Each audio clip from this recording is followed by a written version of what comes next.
Nashville. Good evening. I'm Ted Koppel in New York with the first edition of the ABC Saturday News. Here are tonight's headlines.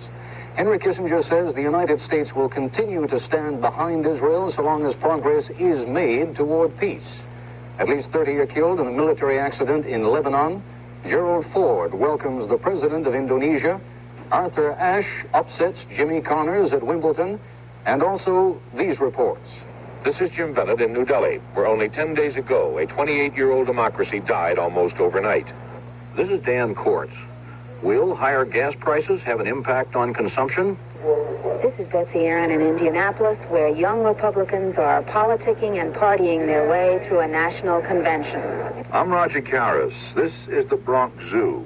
This is a good zoo, but we also visited a bad one. Secretary Kissinger returned to Washington late last night, tanned and rested following a week-long vacation in the Virgin Islands. Peace in the Middle East remains the most critical issue confronting Kissinger, and when I interviewed him in Washington this morning, the Secretary held out the possibility of a meeting with Israeli Prime Minister Rabin in Bonn, West Germany, next weekend. Mr. Secretary, the Israelis are obviously nervous. Tomorrow they have a cabinet meeting, and these rumors of the past week while you've been away have got them terribly upset, privately and semi-publicly. To what extent is the United States still committed to Israel? To what extent is there a drifting apart?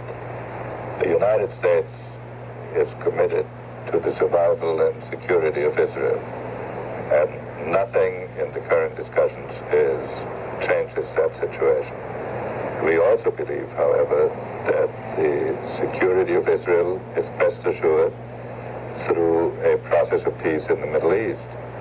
In fact, we believe that if there is no progress towards peace in the Middle East, that another war sooner or later will be inevitable, with disastrous consequences for all of the peoples in the Middle East, as well as for Western Europe, Japan, and serious consequences for the United States in terms of a possible confrontation with the Soviet Union. Are you looking for concessions from the Egyptians as much as you are from the Israelis? I think it is fair to say that all of the concessions, or many of the concessions that President Sadat has offered, have been the result of American urging. So the United States is attempting to find a formula in which both sides, making concessions, take a step towards peace. Well, now, as the Israeli cabinet goes into session tomorrow, if you were addressing yourself to the Israeli people directly, what would you tell them? I would say that whatever decision they make is going to have problems, that it is not going to be a question of one road being easy and the other road being difficult. All roads are difficult. We understand their dilemmas. We understand their fear. But we also feel that they must take a chance on making progress towards peace, because any other approach is going to lead to a war sooner or later, which is going to have serious consequences, above all for the people of Israel. But the United States will stand behind them in conditions in which we can reasonably say to our people that progress is being made. Israeli officials who've already seen a transcript of today's interview say that they are a little uneasy over that last sentence, which suggests that the United States might withdraw support from Israel if progress toward peace is not made. But on the whole, these officials say they are encouraged by the positive tone of Kissinger's answers. In Jerusalem, where a terrorist bomb killed 13 people yesterday, a mob of Israelis bent on vengeance went after nearby Arabs with stones. But police dispersed the rioters with a water cannon. No arrests or serious injuries were reported. Indian Prime Minister Indira Gandhi led her country further away from democracy today. She sternly warned unions not to strike during the state of emergency that she has imposed, and still more of her political enemies were under arrest. From time to time, the ABC Saturday News will focus on one story that has changed dramatically over the past week. This week, ABC's Jim Bennett has been watching the step-by-step suppression of civil liberties in India. Here is his report. India's Prime Minister Indira Gandhi moved with swift precision to erase the last vestiges of freedom. No longer are Indians permitted to assemble or dissent, and baton-wielding police make sure that groups of over 5 are broken up. The news media, both foreign and domestic, are under the most stringent censorship laws. Each day, the censor tightens the screws even further on newsmen who must use every possible ruse to get their stories out for world consumption. All face the threat of expulsion or arrest. It was after this opposition rally that Mrs. Gandhi declared her state of emergency. She ordered that every one of her political opponents be arrested in pre-dawn raids on their homes. This included 72-year-old Jaya Prakash Narayan, India's most eminent elder statesman and the opposition's most charismatic figure. Mrs. Gandhi has also decreed that quotations from the writings of her own father, India's first Prime Minister, Pandit Nehru, cannot be published unless first cleared by the censors. This also applies to the works of Mahatma Gandhi, the architect of Indian democracy, through the use of civil disobedience. But now Mrs. Gandhi has used her arbitrary police powers to stifle all dissent. The leader of this opposition has gone underground and emerged periodically to stage minor disturbances. Those arrested reportedly are volunteers who submit to jail terms to dramatize the loss of freedom. There are those who are convinced that Mrs. Gandhi's move to establish an authoritative government was not quite as precipitous as it would seem.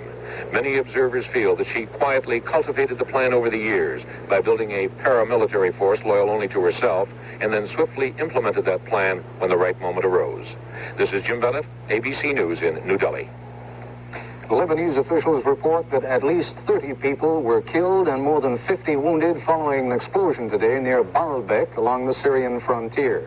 The explosion reportedly was accidental. It occurred as a group of Lebanese civilians was being trained in the use of landmines. Lebanese police sources say Palestinian guerrillas were not involved. What can you do about rust? Use Durasto, the big name in home paint-up. Durasto Minute Finish Spray has the rust preventive primer built right in. Stops rust wherever you find it. Durasto Galva Grip is the paint for gutters and downspouts that won't peel like ordinary paints do. Just 2 of more than 100 home fix-up products from DAP Durasto. Be a hero in your own home. With DAP Durasto, the big name in home paint-up. Got something to show you. This here is a Kodak prepaid processing layer. You just put your Kodak film inside, stick on a stamp, and hand it to the mailman. Then you set a spell while Kodak makes your film into pretty pictures. Before long, the mailman brings them back. Delivers them to you personal. Oh, them's pictures. Get you some Kodak mailers, huh? Beats walking into town.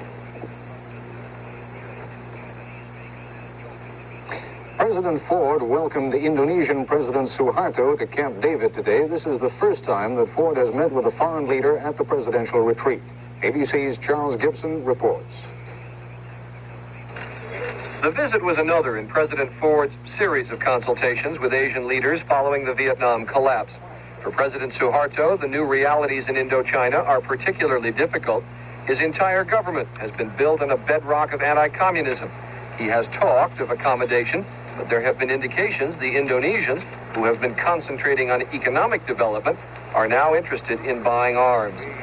The two presidents met for almost 3 hours, more than half of that in one-on-one discussions. In Tos, following their luncheon, President Ford said the fact that we had a recent tragedy in Indochina should redouble, and does, our interest in the stability of Southeast Asia. Suharto said he believed the American assurances, but added his government was working to consolidate the national anti-communist ideology. The White House said the two presidents talked of aid. 1976 aid levels are a fraction of 1974 levels. They also talked of oil. Indonesia is the world's 8th largest exporter of oil. On departure, there was an interloper to the talks. A young deer somehow slipped through tight security to greet the two men. So Suharto takes with him assurances from the United States.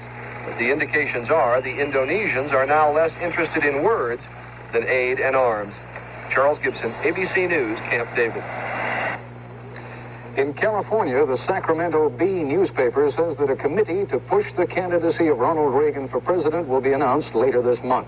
The paper quotes Reagan's former communications director, Lynn Nofziger, as saying Reagan has been informed about the committee's formation and that Reagan didn't tell them not to do it. Reagan will not have an endorsement from the conservative-oriented young Republicans, even though they clearly like him. ABC's Betsy Aaron reports that the young Republicans finishing a week-long convention in Indianapolis have not named anyone as their choice for 1976. In fact, they voted for an open convention.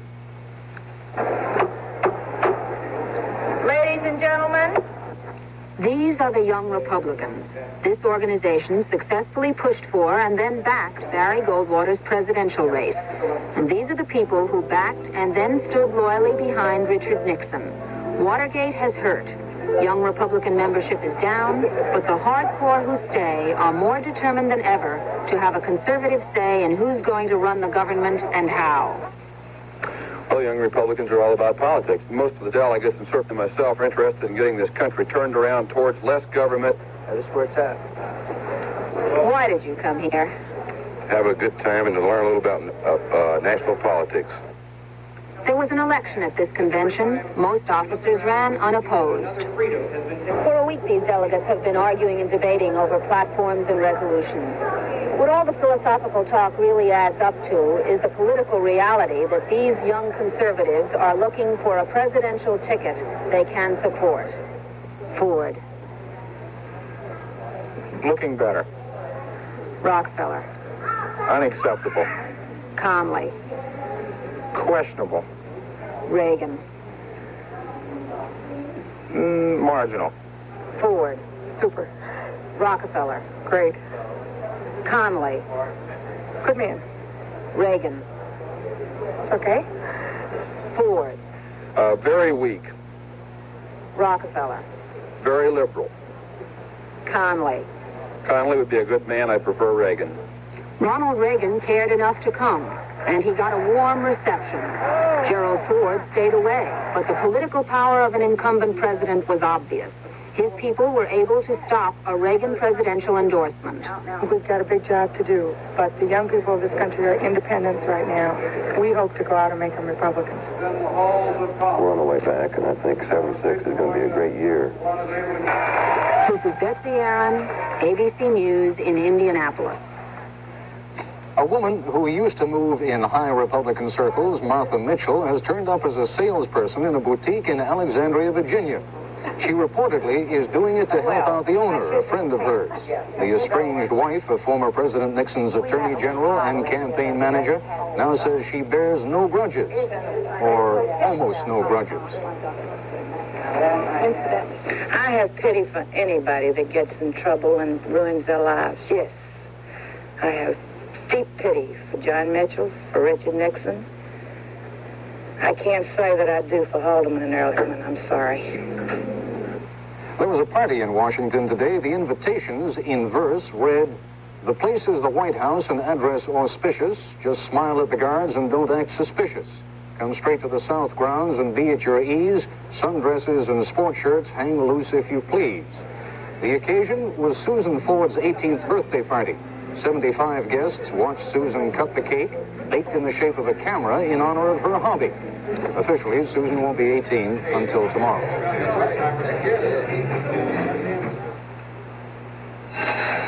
Boy, girls, quiet. What a headache. Pretty bad. I'll say, got anything for it? Here's something strong. Anison's Adult Strength.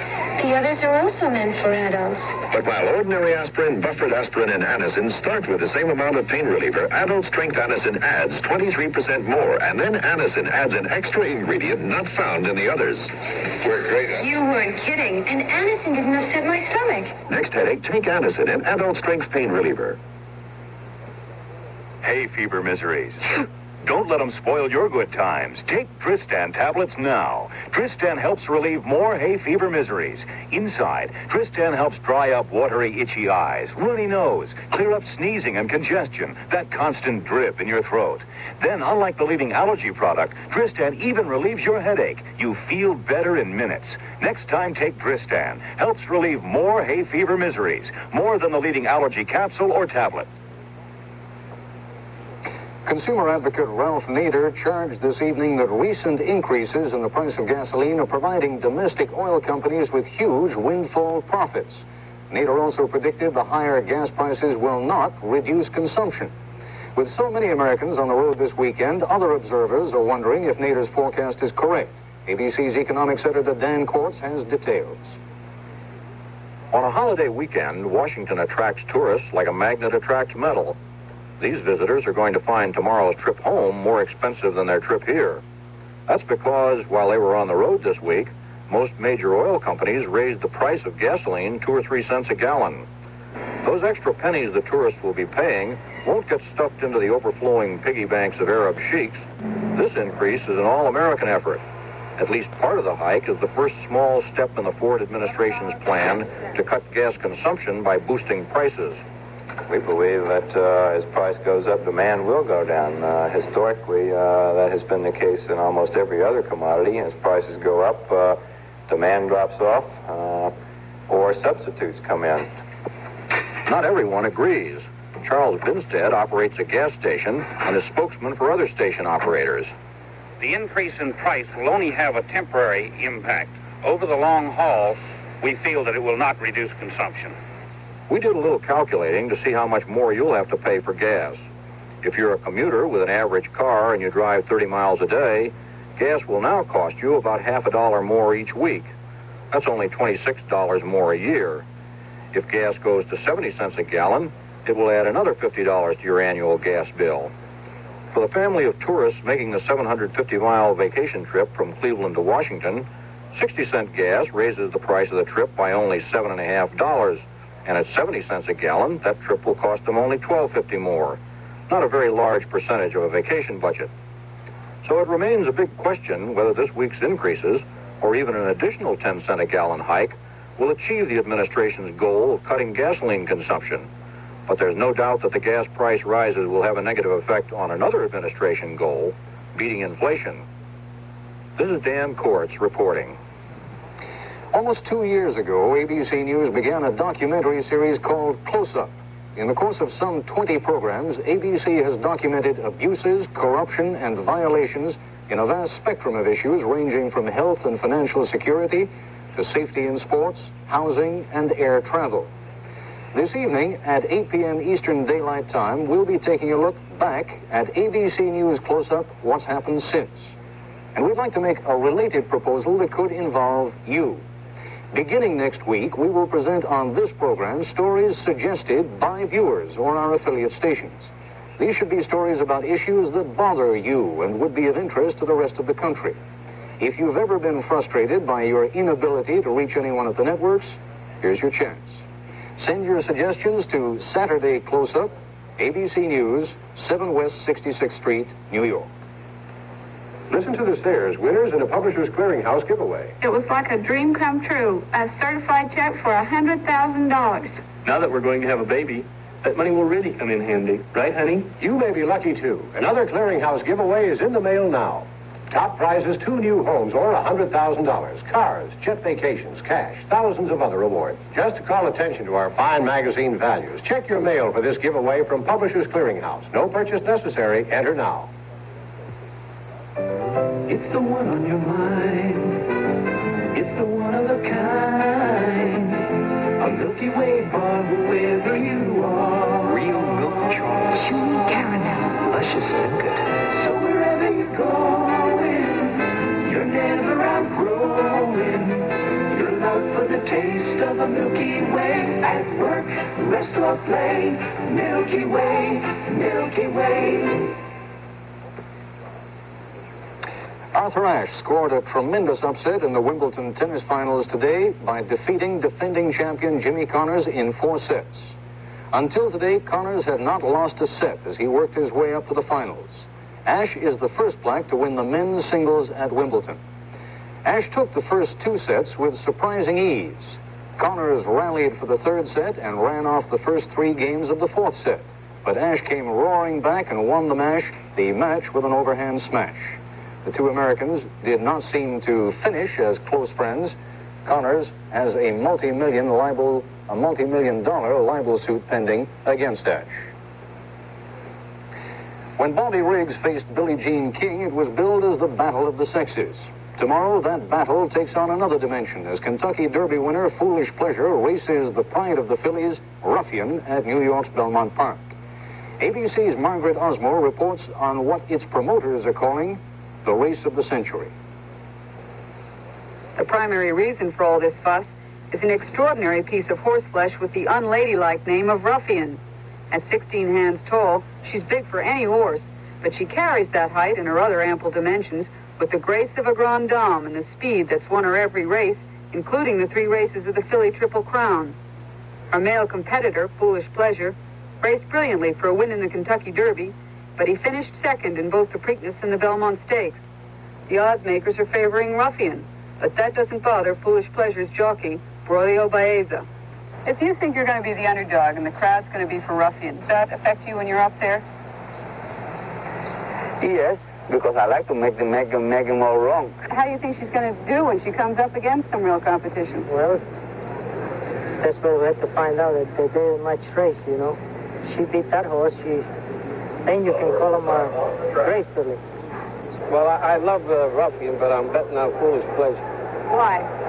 Well, she's beautiful, but sometimes beauty don't hold up. I like the boy against the girl. I like Ruffian. Why? I think he has the speed to win. He is the she. She, rather. After all the talk and all the speculation, it's the horse that crosses this finish line first tomorrow that deserves all the superlatives. As one man put it, I think the lady can take him, but regardless, it's going to be one hell of a horse race. This is Margaret Osmer, ABC News at Belmont Park. During the holiday weekend, many Americans will visit a zoo, but ironically, many of our zoos violate the very spirit of what this holiday is about. They are merely concrete prisons where the animals inside live in misery and bondage. We asked naturalist Roger Karras for a critical appraisal of zoos, both good and bad. Here's how it looks to our expert on animals.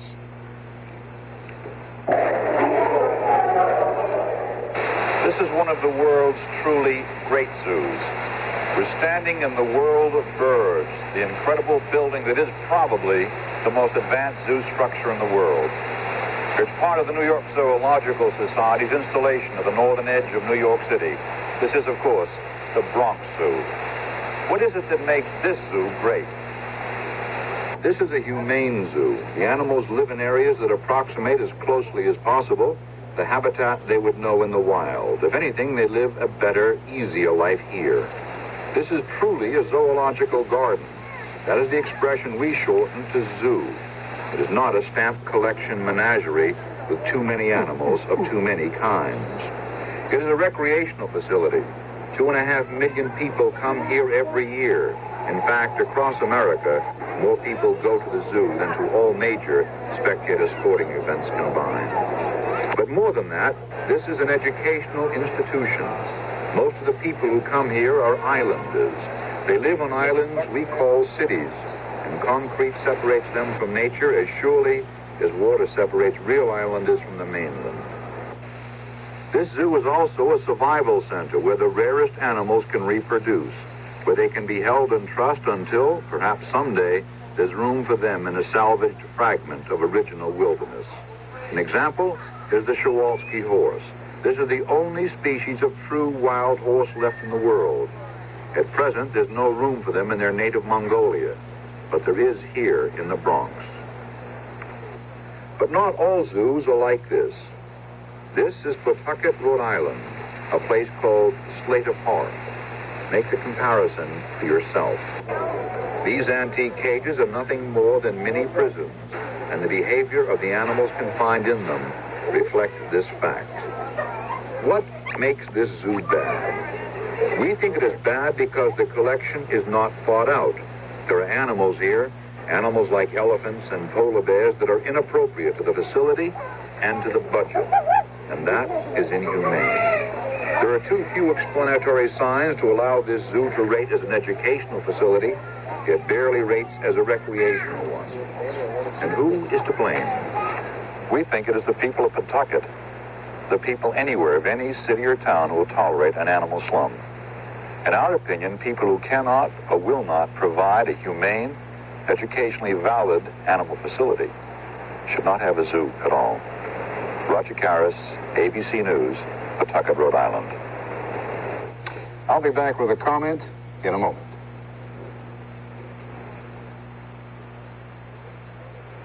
Hello. Oh, I see something new has been added. So do I. Everybody has fresh squeezed orange juice but me. You like the leading frozen orange juice. Think it's closest to fresh. This is new Improved Orange Plus. Has pulp like fresh. New Orange Plus has a new blend that tastes more like fresh than number one. Want to switch? If you get rid of the tie. New Improved Orange Plus, frozen concentrate for orange breakfast beverage. Tastes closer to fresh. Oh, pardon me. What kind of dog food does your dog eat? Fred, strictly a canned food dog. It's got to be moist and meaty, and you got to go to a can for that, right? Well, what about these? It's not a can. Right. They're new Gainsburgers. They're improved. They're moister, meatier, and better tasting than ever. See? Sure, but... Gladys, what do you mean he won't like them? I could have told you he'd like them, see? New moist and meaty Gainsburgers. Egg, beef, or cheese flavor. With the beginning of our 200th year as an independent country, I'd like to put in a word for moderation before we proceed to drown ourselves in a torrent of superlatives. I've got no quarrel with those who describe the United States as the greatest country in the world, but it's worth reflecting for a moment on a partial list of other nations which during the course of history laid rightful claim to that title. Considering the occasion, it's only fair to grant opening honors to Great Britain. But over the span of years, the title has also belonged to Spain, Italy, Greece, Egypt, and even for a brief period, Austria-Hungary. It's been spread around so liberally, in fact, that some countries like China and Iran now seem to be preparing for a second crack at the title. One of the many characteristics that all of the greatest nations held was the unshakable conviction of each that, in its particular case, the laws of history would be suspended. We are, in other words, merely the latest in a very long line to believe that our claim to greatness is irrevocable. Well, of course, it isn't. And indulging ourselves in a year of extravagant self-congratulation isn't going to make it so. There are certain qualities of humanity and style of living that are uniquely American. These qualities, together with the abundant natural resources of this country, have raised America to the pinnacle. We need not only to remind ourselves of those qualities, but to sustain them, or we will confirm a maxim of history that has caught up with every other great power until now, that the transition of power is inevitable. That's tonight's news and a comment. I'm Ted Koppel in New York. Have a nice weekend.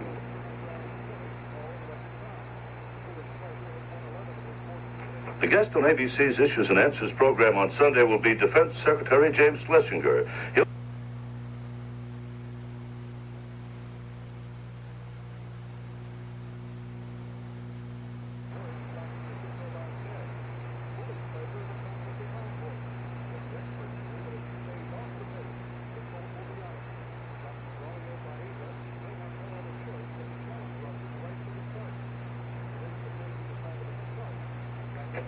See a special follow-up report on the abuses exposed by ABC News Close-Up.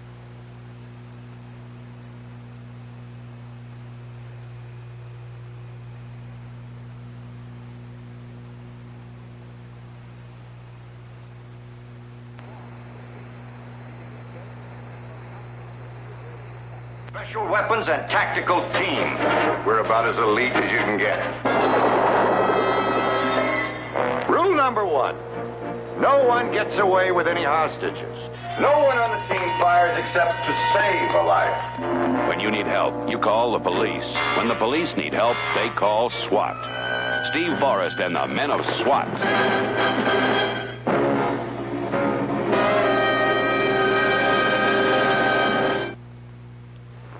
Andy?